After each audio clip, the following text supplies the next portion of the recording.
entrance from the car park. There's a void stair and a solid stair.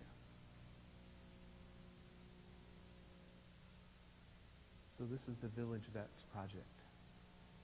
And that has led to a whole series of other projects that we're working on with this client. I really love this building type. I think it's a really fascinating building type. And so I look forward to working on more projects like this. You really have to make these kind of indestructible. And there's very much a front of house and back of house.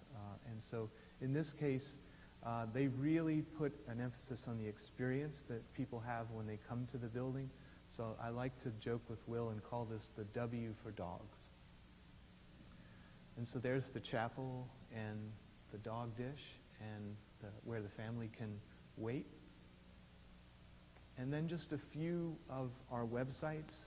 This is the homepage for our original site inside of Lightroom.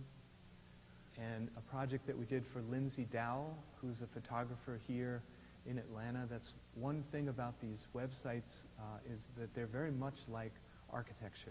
They're like moving through a building. And so in this case, you have the contact sheet, and when you roll over it, you're then seeing his latest work. And then you can see this references the transparencies of a medium format camera, and even down to the way that the film is marked. And this is our client, Lindsay. And then Mark Edge is another one of our clients that we worked very closely with on his beautiful jewelry collection. In his case, we worked on a website, and the branding, and then all of the viral films to help market his product. And his sales have greatly increased.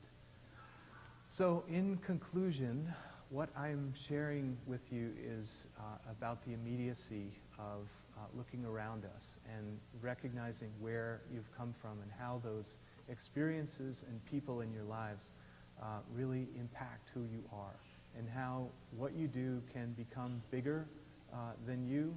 Two of the things that Oscar and I have worked together on have been reaching out to inner city high school students and creating a statewide competition for high school students in Georgia. So I'm very proud of how that has grown, and some of our committees here, I think Jay is right here, and that has been an amazing impact over the last 7 years as funding has been cut in Georgia for that.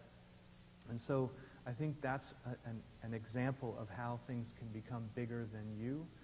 And then another example is a conference we do every year called Breather, which is held at Agnes Scott. And so you could see that at breather.org, and it's very much about connecting artists and new media designers and architects from all around the world and talking about cutting-edge ideas.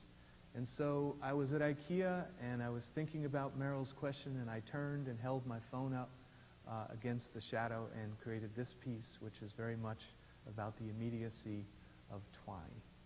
And so I just thought it was a beautiful composition, just as a shadow of a phone and this graphic saying twine. So thank you very much for this wonderful honor to be here.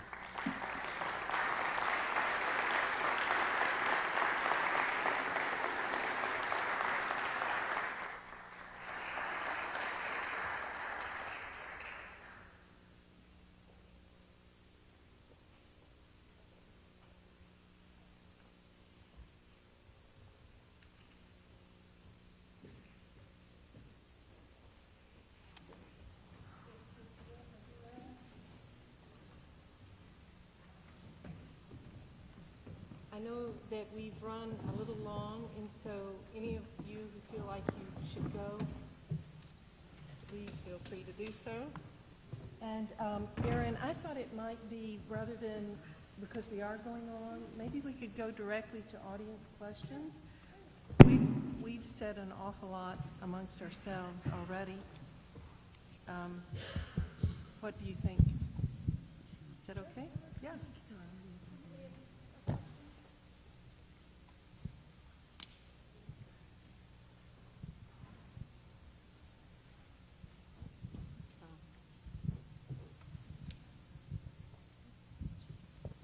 Hello? Okay. I actually had a question for Oscar. Me? Yes. Okay. I noticed you mentioned about red, and that was obviously a theme that's stayed constant in a lot of your works. What does the color red mean for you, and why does it express itself so much, not just obviously in your art, but in terms of, you know, your firm, that red? What does red mean for you?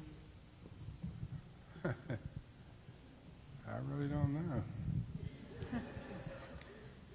It just comes about. I don't know why. Yeah, no, I have been using red. I have that in my brochures. I have red. I really don't know.